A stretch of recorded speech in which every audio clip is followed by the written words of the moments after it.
अस्सलाम वालेकुम dear student. Exercise 11 point जो है वो हम आपको पढ़ा रहे थे। 11.1 है ना, आखिरी एक्सरसाइज है। इससे पहले हम एक्सरसाइज चैप्टर 11 ऑलमोस्ट कंप्लीट करा चुके हैं। फर्स्ट ईयर मैथमेटिक्स की चीज़ें हैं। अच्छा, मैं बार बार कह चुका हूँ, हमारे पास सेकेंड ईयर के अबव 100 लेक्चर्स मौजूद हैं। जो सेकेंड ईयर की इस वक्त करंट बुक है उसके तमाम लेक्चर्स अपलोड हुए हुए हैं। आप प्ले लिस्ट में जाकर देख सकते हैं, वहाँ पे तमाम चीज़ें मौजूद हैं। अगर आपको कुछ चीज़ ना मिले तो आप मेरे इस नंबर पर मुझे व्हाट्सअप कर दें, तो मैं आपको उसका लिंक जो है, जो चैप्टर आपको चाहिए उस चैप्टर का लिंक जो है वो आपको प्रोवाइड कर दूँगा। अच्छा बच्चा, लेक्चर सुनते हुए कॉपी करना मुश्किल काम होता है। हम जो है साथ में, चाहे सेकंड ईयर हो या फर्स्ट ईयर हो, हम पीडीएफ भी जो है वो नीचे लिंक के साथ एडजस्ट कर देते हैं। उसको आप कॉपी करा कर जो है वो ले सकते हैं। और प्ले लिस्ट में जाएंगे तो पूरा चैप्टर का जो है वो आपको पीडीएफ मिल जाएगा। पीडीएफ आपको महंगा ना पड़े तो आप ऐसा कर सकते हैं, जैसे मैं दिखा सकूँ। ये सिंगल पेज है मेरे पास, इसमें 1 2 3 4 4 पेजेस को मैंने जो है वो क्या किया, इसका पीडीएफ निकाला है। ये 1 2 3 4। इसके बैक पे आ जाएं, बैक पे भी जो है वो 4 पेजेस। इसके बैक पर भी जो है ये 1 2 3 4। तो एक पेज पर आपके 8 जो है वो पेजेस आ जाएंगे, और आप जो है वो उसका पीडीएफ निकालें तो आपको इतना महंगा नहीं पड़ेगा। और पीडीएफ आपके सामने होगा, लेक्चर आप सुन रहे होंगे, तो मज़ा आ जाएगा आपको। बड़ी आसानी से जो है वो लेक्चर समझ में आएगा, और कॉपी भी नहीं करना होगा। इसी में कुछ अमेंडमेंट कर लें, बाद में फुर्सत के टाइम पे आप कॉपी कर लें या रिवाइज कर लें। अच्छा बेटा, अब आइए यहाँ पर हम आपको बता रहे थे एक्सरसाइज 11.1। और ये इतना बड़ा हम आपको पीडीएफ है इसका पेज, कि इसका अगर 1/4 भी किया जाए तभी आपको नज़र आएगा, समझ में आएगा।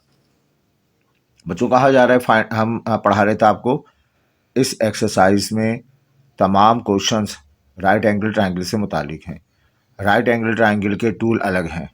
राइट एंगल ट्रायंगल के क्या टूल हैं?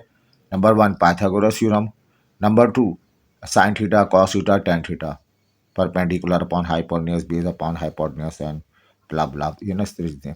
अब आइए यहाँ पर find the distance of a man from the foot of tower. Foot of tower, एक तो फुट होता है हमारा जिसकी मदद से हम खड़े होते हैं, अल्लाह ताला ने ताकत दी उसमें। एक टावर का भी फुट होता है। टावर ये हमारे पास ग्राउंड लेवल है। तो यहाँ कहीं हम टावर बना दें, एक, एक टावर से बनाया गया ये टावर है, सही टेलीनॉर का टावर बना हुआ है, फ़र्ज़ करें कोई टॉप से, और ये इसका क्या कहलाएगा? फुट, फुट ऑफ टावर कहलाएगा। ये वाला हिस्सा जो है फुट ऑफ टावर कहलाएगा। Find the distance of a man from the foot of tower. Foot of tower से एक आदमी यहाँ कहीं मौजूद है, तो इस पॉइंट का इस फुट ऑफ टावर के दरमियान जो डिस्टेंस है, ये डिस्टेंस मुझे मालूम करना है। Find the distance of the man, एक आदमी का फुट ऑफ टावर से डिस्टेंस मालूम करना है। 169 मीटर हाई, अरे बहुत ही बड़ा है ये। आपकी जो प्लाज़ा है, तकरीबन उस प्लाज़ा में अगर जो है वो 12 मंजिले प्लाज़ा है तो उसकी हाइट 25 मीटर होती है। और ये जो टावर है 169, आसमानों से बातें करता हुआ टावर है ये, ठीक है। और ये इतना बड़ी हाई है। इफ़ द, ये आपके पास हो गया। फाइंड द डिस्टेंस, डिस्टेंस मालूम करना है ऑफ अ मैन, एक आदमी का डिस्टेंस मालूम करना है। From the foot of tower, foot of tower की बेस से 160 मीटर हाई, उस फुट ऑफ टावर की हाइट 160 मीटर है। If the angle of depression of the man, इस एंगल पर बनने वाला angle of depression from its top, ये टॉप है, ये बिल्डिंग का टॉप है, टावर का टॉप है, ये टावर का फुट है, ये टावर का जो है वो क्या कहलाएगा? आई लेवल कहलाएगा। ये टावर का आई लेवल है। यहाँ से वो आदमी को देखता है कोई टॉप्स पे बैठा हुआ शख्स, और उस वक्त जो एंगल बन रहा है वो 48 डिग्री 30 मिनट्स का एंगल बन रहा है। ये इंफॉर्मेशन है, समझ आ रही बात? ये find the distance of a man, एक आदमी का डिस्टेंस मालूम करना है from the foot of tower, foot of tower से इस डिस्टेंस को एक्स का नाम दे दें। 169 मीटर हाई, उसकी हाइट जो है 169 मीटर है, बहुत ही बड़ा है। If angle of depression of the man from the top, इस बिल्डिंग के टॉप से डिप्रेशन का एंगल बनता है 48 डिग्री 30 मिनट्स। तो लेट कर लिया जाए x be the distance, x हमारे पास डिस्टेंस है फ्रॉम मैन, एक आदमी का डिस्टेंस है from man to foot of tower.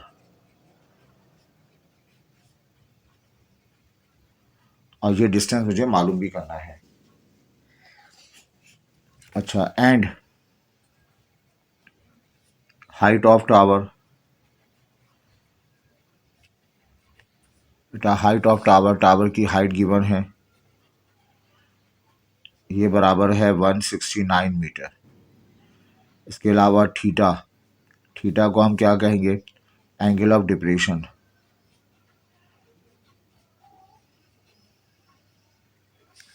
ये हमें एंगल ऑफ डिप्रेशन गिवन है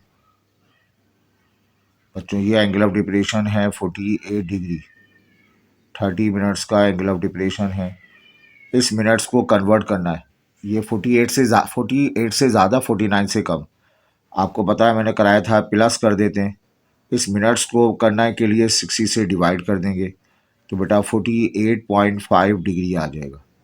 अब दो लाइनें अगर पैरेलल हैं, ये लाइन ये ग्राउंड लेवल है, ये टॉप लेवल है, एक लाइन इंटरसेक्ट करती है, तो ये एंगल और ये वाला एंगल, जिसे हम अल्टरनेट एंगल कहते हैं, दोनों आपस में बराबर होंगे। ये एंगल भी 48 डिग्री 30 मिनट्स के बराबर हो जाएगा। ठीक है, अब इस एंगल को इग्नोर कर दें, एंगल के सामने वाला ये परपेंडिकुलर कहलाएगा। बेटा ये वाला क्या कहलाएगा, बेस कहलाएगा। ये आपको गिवन है, ये आपको मालूम करना है। तो हम इन तीन साइडों में से तीनों साइडों को इन्वॉल्व नहीं करें, एक साइड जो आपको गिवन है, एक साइड जो आपको मालूम करनी है, बस उन दोनों की बात करें। परपेंडिकुलर का तस्करा है सवाल में, बेस का तस्करा है क्वेश्चन में। परपेंडिकुलर हमें गिवन है, बेस मुझे मालूम करना है। इन दोनों से मिलकर कौन सा रेशो बनता है परपेंडिकुलर बेस से, शाबाश, टेन थीटा बनता है। तो हम टेन थीटा का फार्मूला अप्लाई कर देंगे। इन ट्राइंगल ए बी सी, इस पॉइंट को हम ए का नाम दे दें, इस टॉप वाले पॉइंट को बेटा बी का नाम दे दें, और इस पॉइंट को हम सी का नाम दे देते हैं, है ना, इस पॉइंट को हम सी कह देते हैं। अच्छा, होगा क्या, टेन थीटा का फार्मूला, टेन थीटा की वैल्यू आ जाएगी परपेंडिकुलर अपॉन बेस, ये आ जाएगा आपके पास टेन थीटा परपेंडिकुलर, परपेंडिकुलर बता सकते हैं, ये वाला 169 परपेंडिकुलर हो जाएगा। बेस की वैल्यू एक्स के बराबर आ गई। अब थीटा, थीटा मुझे गिवन है, थीटा की वैल्यू है 48.5, यह आ जाएगा 169 अपॉन एक्स। 48.5 हम निकाल लेते हैं, 48.5, इसकी वैल्यू आ जाएगी तकरीबन 4 डिजिट तक लिखें, 1.13029, यह आ गया 169 अपॉन एक्स। ये एक्स डिवाइड हो रहा है, ये एक्स जो है यहाँ पर डिवाइड हो रहा है, ठीक है। इसको हम यहाँ लेकर आ जाएं, 1.13029 मल्टीप्लाइड बाय एक्स, ये आ जाएगा 169।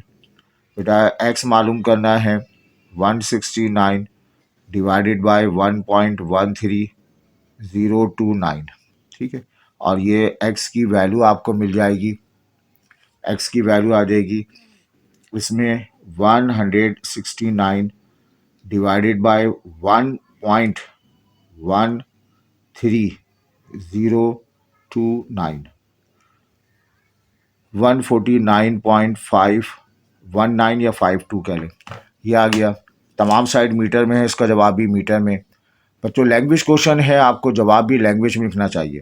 एक्स क्या था हमारे पास, एक्स जो बेस था, डिस्टेंस था आदमी से लेके फुट ऑफ टावर तक का, तो हम लिख सकेंगे so distance between man and foot of tower, वो जो बहुत बुलंद सा टावर है उसके दरमियान लेंथ जो है वो 4149.52 मीटर के बराबर है। ये इसका जवाब हासिल हो गया। आई होप ये क्लियर है। आगे बढ़ते हैं हम, एक और क्वेश्चन करते हैं। ये भी आसान सा सवाल है। आई स्ट्रिंग, स्ट्रिंग माने होता है डोर, पतंग की डोर होती है ना, उसको स्ट्रिंग का नाम दें। आई स्ट्रिंग ऑफ फ्लाइंग काइट, उड़ती हुई काइट जो है, पतंग जो है, इज़ 200 मीटर लॉन्ग, और डोर की लंबाई 200 मीटर है। एंड एंगल ऑफ एलिवेशन, और उस पतंग को देखने के लिए आपको निगाह ऊपर उठानी होगी कितनी, 58 डिग्री 30 मिनट्स।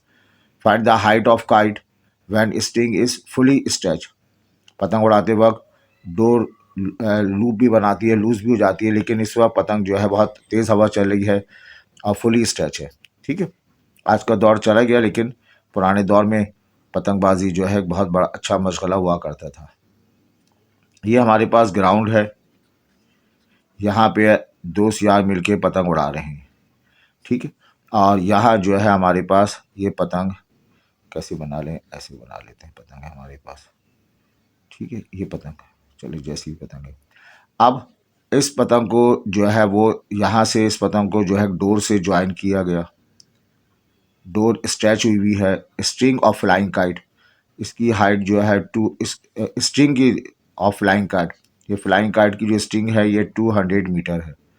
ठीक है, अच्छा, अब एंगल ऑफ एलिवेशन, इसको देखने के लिए मुझे एंगल कितना बनेगा, 58 डिग्री 30 मिनट्स का एंगल बनेगा।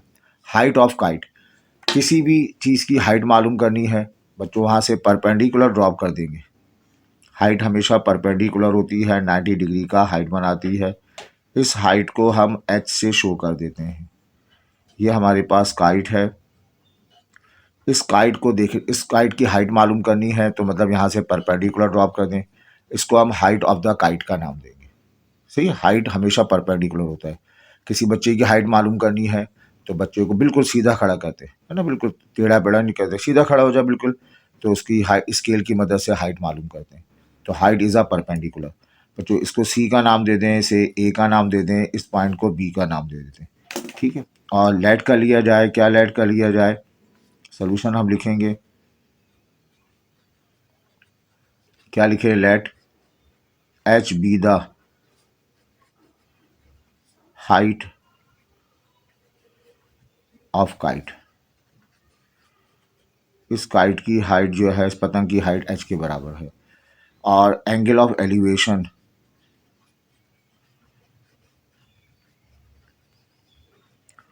एंगल ऑफ एलिवेशन यानी थीटा जो दिया हुआ है आपको 58 डिग्री 30 मिनट्स, लेकिन इसको हम चेंज कर लेते हैं, 58 लिखेंगे। मिनट्स को डिग्री में कन्वर्ट करना हो 60 से डिवाइड कर देंगे, ये 0.5 आ जाएगा, 58.5 इसको हम इस्तेमाल करेंगे। ठीक है, एंड और क्या दिया हुआ है, लेंथ ऑफ स्ट्रिंग, ये जो डोर है इसकी हमें लेंथ गिवन है। लेंथ ऑफ स्ट्रिंग, जो डोर है इसकी लेंथ आपको गिवन है, किसके बराबर है, 200 मीटर के बराबर है। ठीक है बेटा, अच्छा अब देखो एंगल के सामने वाला ये परपेंडिकुलर, 90 के सामने वाला हाइपोटेन्यूज। इन दो साइड का तस्करा है क्वेश्चन में, तीसरी साइड का तस्करा नहीं है, तीसरी साइड को मेंशन नहीं किया। आप भी इन्हीं दो साइड की बात करेंगे। क्या करेंगे, यूजिंग अब परपेंडिकुलर और हाइपोटेन्यूज, परपेंडिकुलर और हाइपोटेन्यूज, ये 90 डिग्री हाइट मालूम करना है, हाइट 90 डिग्री होता है। एक ट्राइंगल में एक एंगल 90 डिग्री हो वो राइट एंगल ट्राइंगल होगा। Sign theta, cos theta, tan theta apply करेंगे। अब ऐसा रेशो बताया जिसमें परपेंडिकुलर और हाइपोटेन्यूज इस्तेमाल होता हो, शाबाश, इसमें अप्लाई कर देंगे sine theta in triangle A B C में साइन थीटा अप्लाई कर देंगे। साइन थीटा की वैल्यू क्या होगी बताइए, परपेंडिकुलर अपॉन हाइपोटेन्यूज।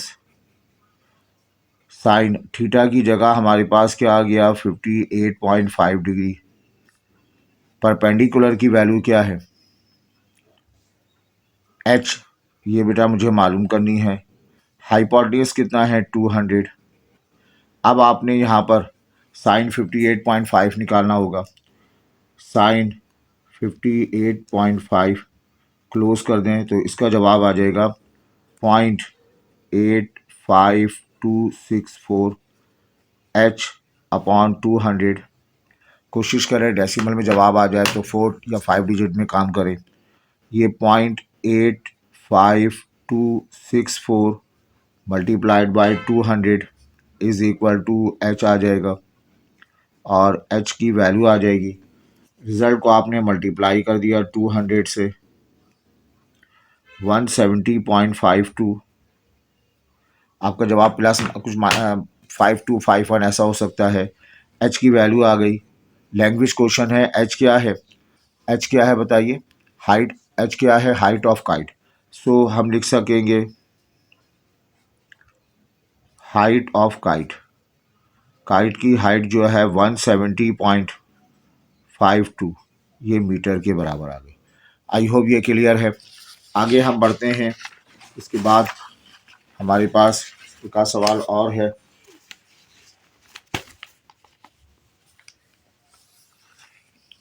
इसका क्वेश्चन नंबर 6 देख लेंगे, आसान है। इसके बाद 5 वाला सवाल हम करा देते हैं आपको। एक सवाल, एक लेक्चर और लगेगा, उसमें ख़त्म हो जाता है। From the top of Cliff. Cliff कहते हैं पहाड़ की सबसे ऊंची बुलंदी। उर्दू में उसे कहते हैं पहाड़ की चोटी, है ना। पहाड़ की जो सबसे बड़ी बुलंदी होती है उसे पहाड़ की चोटी कहा जाता है। From the top of cliff 80 metre high. The पहाड़ की लेंथ जो है 680 मीटर है। एक पहाड़, उसकी हाइट 80 मीटर, ये सही है। तकरीबन इतना होता है, पहाड़ बहुत हाइट का रखता है। एंगल ऑफ डिप्रेशन, वहाँ उसकी क्लिफ पर खड़ कोई शख्स खड़ा हुआ है, आवाज़ लगा रहा है। सही ना, पता नहीं किसको आवाज़ लगा रहा होगा। बाहर पहाड़ की चोटी पे खड़ा हुआ है, उसकी हाइट 80 फीट है। वहाँ पर एंगल ऑफ डिप्रेशन, वहाँ से वो ऊपर नहीं देखता। अगर ऊपर देखेगा तो वो एलिवेशन कहलाएगा। उस पहाड़ की चोटी से वो नीचे देखता है। कहाँ देखता है? अब बोट, एक कश्ती को देखता है। एंगल कितना बन रहा है? 12 डिग्री 50 मिनट्स। हाउ फार, फार माने कितना दूर, is the boat from the cliff, Cliff से। ये फ़र्ज़ करें हमारे पास सी लेवल है और यहाँ कहीं जो है वो पहाड़ी सिलसिला है। ये पॉइंट कहलाएगा पहाड़ का क्लिफ कहलाएगा। यहाँ से परपेंडिकुलर ड्रॉ करेंगे, यहाँ से परपेंडिकुलर ड्रॉ करेंगे, ये कहलाएगी हाइट ऑफ द क्लिफ। यहाँ कोई शख्स मौजूद है, यहाँ हमारे पास एक बोट मौजूद है। अब ये शख्स इस बोट को यहाँ देखता है और एंगल ऑफ डिप्रेशन बनाता है। तो यहाँ एंगल बनेगा, angle of depression 12 degree 30 minutes का एंगल ऑफ डिप्रेशन बनेगा। इस जो क्लिफ है, इस क्लिफ की हाइट दी हुई है 80 मीटर। 80 मीटर इसकी हाइट दी हुई है। और हाउ फार, कितना दूर है, is the boat from the Cliff, इस क्लिफ से ये जो बोट है हमारे पास,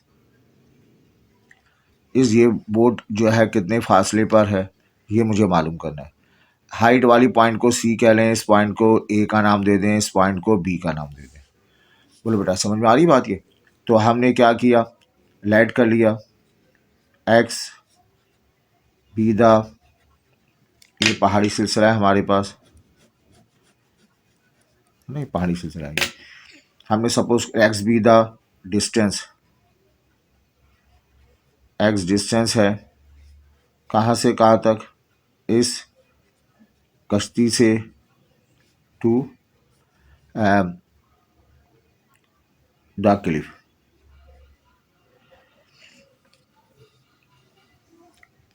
अच्छा, क्लिफ का डिस्टेंस मालूम करना है, सॉरी ये वाला डिस्टेंस नहीं, इस बोर्ड से क्लिफ तक का डिस्टेंस मालूम कर। X be the distance from board to Cliff.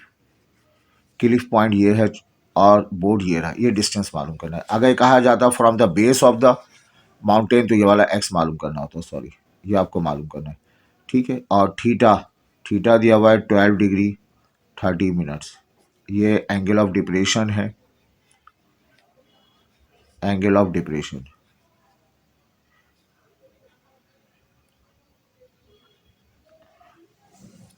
ठीक है।